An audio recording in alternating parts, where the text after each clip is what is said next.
so happy. We're in fall season. I'm so happy because fall season is like fun. It's like so much like just cozy, you know, like the vibes are great. The color scheme, amazing. I love me a nice pumpkin spice latte, personally. And the best part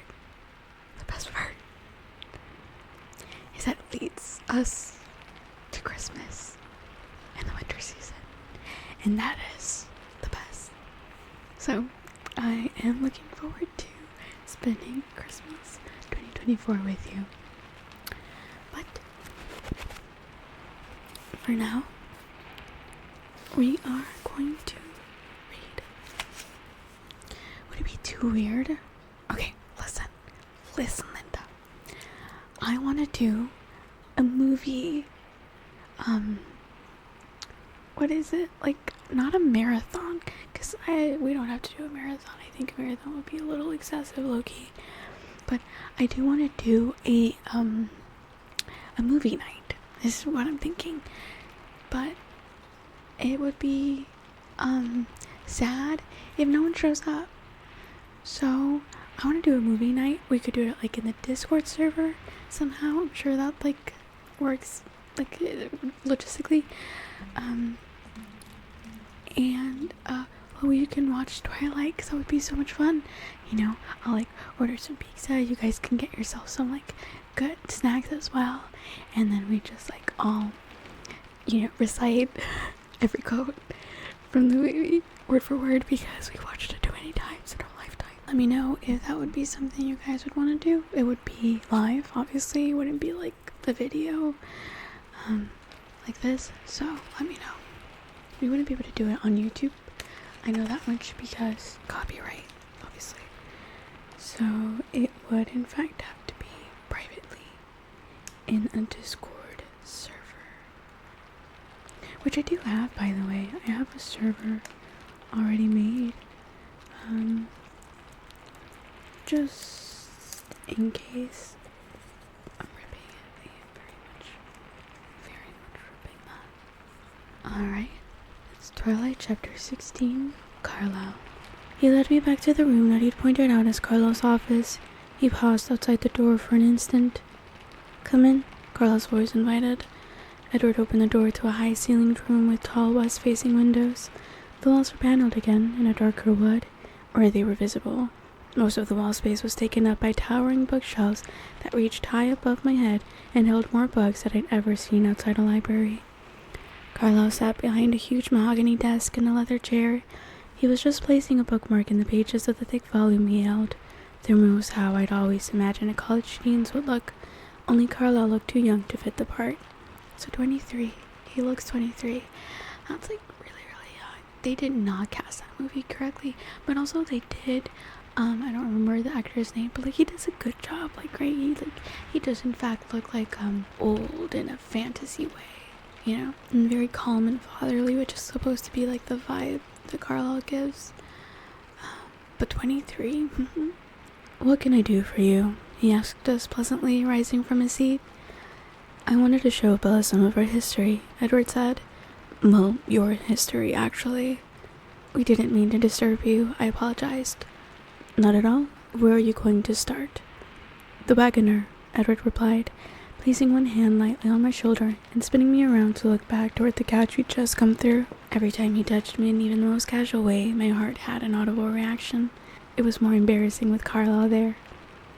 The wall we faced now was different from the others. Instead of bookshelves, this wall was crowded with framed pictures of all sizes, some in vibrant colors, others dull monochromes. I searched for some logic, some binding motive the collection had in common, but I found nothing in my hasty examination. Edward pulled me toward the far left side, standing me in front of a small square oil painting in a plain wooden frame. This one did not stand out among the bigger and brighter pieces. Painted in varying tones of sepia, it depicted a miniature city full of steeply slanted roofs, with thin spires atop a few scattered towers. A wide river filled the foreground, crossed by a bridge covered with structures that looked like tiny cathedrals. "London in the 1650s, Edward said. "The London of my youth," Carlisle added, from a few feet behind us. I flinched. I hadn't heard him approach. Edward squeezed my hand. Will you tell the story? Edward asked. I twisted a little to see Carlisle's reaction. He met my glance and smiled. I would, he replied, but I'm actually running a bit late. The hospital called this morning. Dr. Snow is taking a sick day. Besides, you know the stories as well as I do, he added, grinning at Edward now. It was a strange combination to absorb. The everyday concerns of the town doctor stuck in the middle of a discussion of his early days in the 17th century London. It was also unsettling to know that he spoke aloud only for my benefit. After another warm smile from me, Carlisle left the room. I stared at the little picture of Carlisle's hometown for a long moment. What happened then? I finally asked, staring up at Edward, who was watching me. When he realized what had happened to him, he glanced back to the paintings, and I looked to see which image caught his interest now. It was a larger landscape in dull fall colors, an empty shadowed meadow in a forest with a craggy peak in the distance. When he knew what he had become, Edward said quietly, he rebelled against it. He tried to destroy himself, but that's not easily done. How? I didn't mean to say it aloud, but the word broke through my shock. He jumped from great heights, Edward told me, his voice impassive. He tried to drown himself in the ocean, but he was young to the new life and very strong. It is amazing that he was able to resist feeding while he was still so new. The instinct is more powerful then. It takes over everything. But he was so repelled by himself that he had the strength to try to kill himself with starvation. Is that possible? My voice was faint. No, there are very few ways that we can be killed. I opened my mouth to ask, but he spoke before I could. So he grew very hungry and eventually weak. He strayed as far as he could from the human populace, recognizing that his willpower was weakening too. For months he wandered by night, seeking the loneliest places, loathing himself. One night a herd of deer passed his hiding place. He was so wild with thirst that he attacked without a thought. His strength returned, and he realized there was an alternative to being the vile monster he feared. Had he not eaten venison in his former life? Over the next months his new philosophy was born. He could exist without being a demon. He found himself again. He began to make better use of his time. He had always been intelligent, eager to learn. Now he had unlimited time before him. He studied by night, planned by day. He swam to France. People swim the channel all the time, Bella, he reminded me patiently. That's true, I guess. It just sounded funny in that context. Go on. Swimming is easy for us. Everything is easy for you, I griped. He waited, his expression amused. I won't interrupt again, I promise. He chuckled darkly and finished his sentence. Because technically we don't need to breathe. No, you promised, he laughed, putting his cold finger lightly to my lips. Do you want to hear this story or not? You can't spring something like that on me and then expect me not to say anything, I mumbled against his finger. He lifted his hand, moving it to rest against my neck. The speed of my heart reacted to that, but I persisted. You don't have to breathe, I demanded. No, it's not necessary. Just a habit, he shrugged. How long can you go without breathing? Indefinitely, I suppose. I don't know. It gets a bit uncomfortable, being without a sense of smell. A bit uncomfortable, I echoed. I wasn't paying attention to my own expression, but something in it made him grow somber. His hand dropped to the side, and he stood very still, his eyes intent on my face. The silence lengthened. His features were immobile as stone. What is it? I whispered, touching his frozen face. His face softened under my hand, and he sighed. I keep waiting for it to happen. For what to happen? I know that at some point, something I tell you or something you see is going to be too much, and then you'll run away from me, screaming as you go. He smiled half a smile, but his eyes were serious. I won't stop you. I want this to happen because I want you to be safe, and yet I want to be with you. The two desires are impossible to reconcile. He trailed off, staring at my face, waiting. I'm not running anywhere, I promised. We'll see, he said, smiling again. I frowned at him. So, go on. Carlisle was swimming to France. He paused, getting back into his story. Reflexively, his eyes flickered to another picture, the most colorful of them all, the most ornately framed, and the largest. It was twice as wide as the door it hung next to. The canvas overflowed with bright figures in swirling robes, writhing around long pillars and off marbled balconies. I couldn't tell if it represented Greek mythology or if the characters floating in the clouds above were meant to be biblical. Carlyle swam to France and continued on through Europe to the universities there. By night he studied music, science, medicine, and found his calling, his penance in that, and saving human lives. His expression became odd, almost reverent. I can't adequately describe the struggle. It took Carlyle 2 centuries of torturous effort to perfect his self-control. Now he is all but immune to the scent of human blood, and he is able to do the work he loves without agony. He finds a great deal of peace there at the hospital. Edward stared off into space for a long moment. Suddenly he seemed to recall his purpose. He tapped his finger against the huge painting in front of us. He was studying in Italy when he discovered the others there. They were much more civilized and educated than the rafts of the London sewers. He touched a comparatively static quartet of figures painted on the highest balcony, looking down calmly on the mayhem below them. I examined the grouping carefully and realized, with a startled laugh, that I recognized the golden-haired man.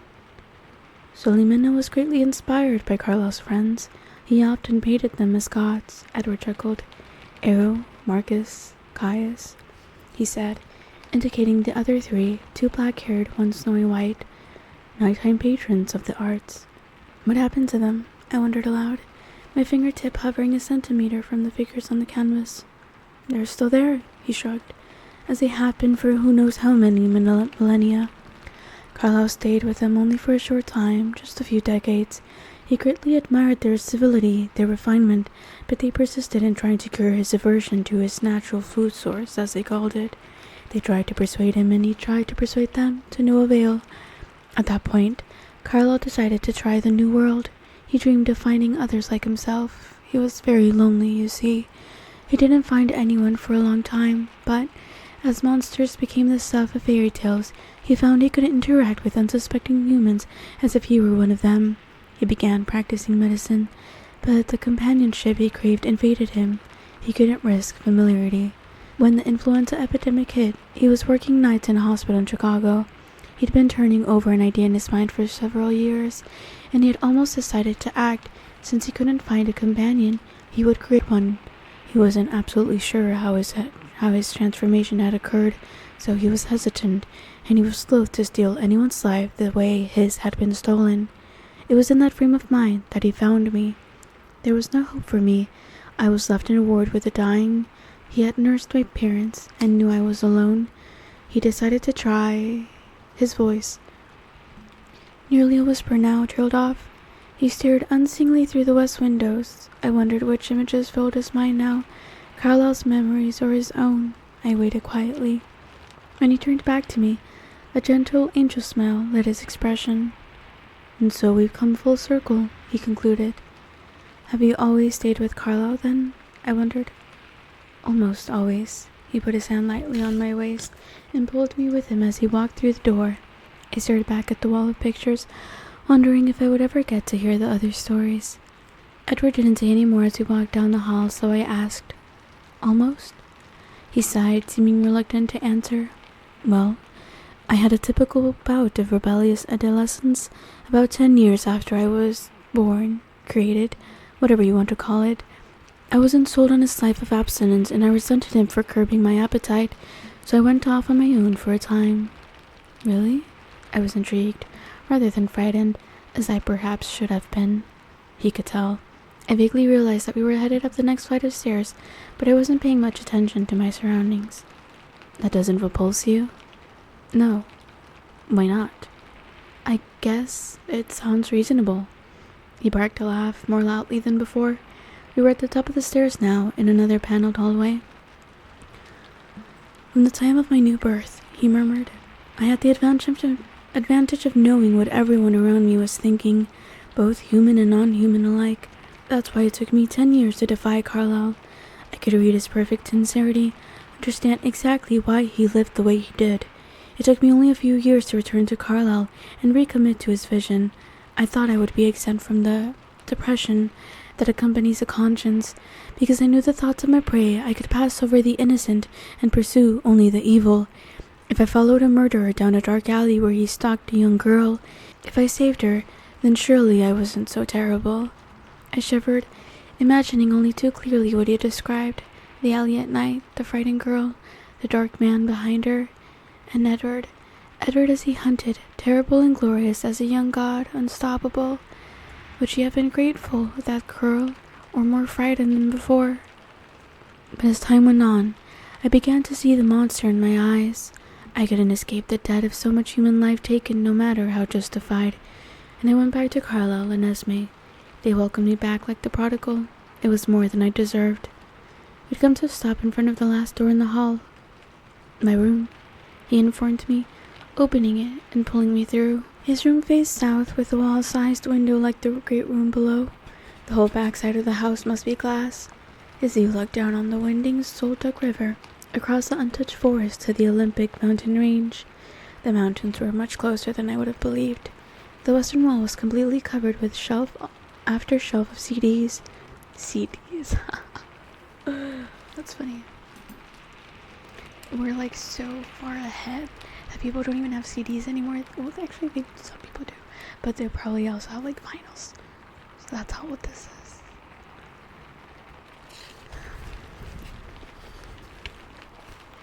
His room was better stocked than a music store. In the corner was a sophisticated-looking sound system, the kind I was afraid to touch because I'd sure to break something. There was no bed, only a wide and inviting black leather sofa. The floor was covered with a thick golden carpet, and the walls were hung with heavy fabric in a slightly darker shade. Good acoustics, I guessed. He chuckled and nodded. He picked up a remote and turned the stereo on. It was quiet, but the soft jazz number sounded like the band was in the room with us. I went to look at his mind-boggling music collection. "How do you have these organized?" I asked, unable to find any rhyme or reason to the titles. He wasn't paying attention. By year, and then by personal preference within that frame," he said absently. I turned and he was looking at me with a peculiar expression in his eyes. "What?" I was prepared to feel relieved, having you know about everything, not needing to keep secrets from you, but I didn't expect to feel more than that. "I like it. It makes me happy," he shrugged, smiling slightly. "I'm glad," I said, smiling back. I'd worried that he might regret telling me these things. It was good to know that wasn't the case. But then, as his eyes detected my expression, his smile faded and his forehead creased. "You're still waiting for the running and the screaming, aren't you?" I guessed. A faint smile touched his lips, and he nodded. "I hate to burst your bubble, but you're really not as scary as you think you are." "I don't find you scary at all, actually," I lied casually. He stopped, raising his eyebrows in blatant disbelief. Then he flashed a wide, wicked smile. "You really shouldn't have said that," he chuckled. He growled, a low sound in the back of his throat. His lips curled back over his perfect teeth. His body shifted suddenly, half crouched, tense like a lion about to pounce. I backed away from him, glaring. "You wouldn't." I didn't see him leap at me. It was much too fast. I only found myself suddenly airborne, and then we crashed onto the sofa, knocking it into the wall. All the while, his arms formed an iron cage of protection around me. I was barely jostled, but I was still gasping as I tried to right myself. He wasn't having that. He curled me into a ball against his chest, holding me more securely than iron chains. I glared at him in alarm, but he seemed well in control. His jaw relaxed as he grinned, his eyes bright only with humor. "You were saying," he growled playfully, "that you were a very, very terrifying monster," I said, my sarcasm marred a bit by my breathless voice. "Much better," he approved. I struggled. "Can I get up now?" He just laughed. "Can we come in?" A soft voice sounded from the hall. I struggled to free myself, but Edward merely readjusted me so that I was somewhat more conventionally seated on his lap. I could see it was Alice then, and Jasper behind her in the doorway. My cheeks burned, but Edward seemed at ease. "Go ahead." Edward was still chuckling quietly. Alice seemed to find nothing unusual in our embrace. She walked, almost danced, her movements were so graceful, to the center of the room where she folded herself sinuously onto the floor. Jasper, however, paused at the door, his expression a trifle shocked. He stared at Edward's face, and I wondered if he was tasting that atmosphere with his unusual sensitivity. It sounded like you were having Bella for lunch, and we came to see if you would share, Alice announced. I stiffened for an instant, until I realized Edward was grinning. Whether at her comment or in my response, I couldn't tell. Sorry, I don't believe I have enough to spare, he replied, his arms holding me recklessly close. Actually, Jasper said, smiling despite himself as he walked into the room. Alice says there's going to be a real storm tonight, and Emmett wants to play ball. Are you game? The words were all common enough, but the context confused me. I gathered that Alice was a bit more reliable than the weatherman, though. Edward's eyes lit up, but he hesitated. Of course you should bring Bella, Alice chirped. I thought I saw Jasper throw a quick glance at her. Do you want to go? Edward asked me, excited, his expression vivid. Sure, I couldn't disappoint such a face. Where are we going? We have to wait for Thunder to play ball. You'll see why, he promised. Will I need an umbrella? They all three laughed aloud. Will she? Jasper asked Alice. No, she was positive. The storm will hit over town. It should be dry enough in the clearing. Good then. The enthusiasm in Jasper's voice was catching, naturally. I found myself eager rather than scared stiff. Let's go see if Carla will come. Alice bounded up and to the door in a fashion that would break any ballerina's heart. Like you don't know, Jasper teased, and they were swiftly on their way. Jasper managed to inconspicuously close the door behind them. What will we be playing? I demanded. You will be watching, Edward clarified. We will be playing baseball. I rolled my eyes. Vampires like baseball? It's the American pastime, he said with mock solemnity. Boom. Chapter 16, ladies and gents. See, look, it's a little crochet heart. I made it.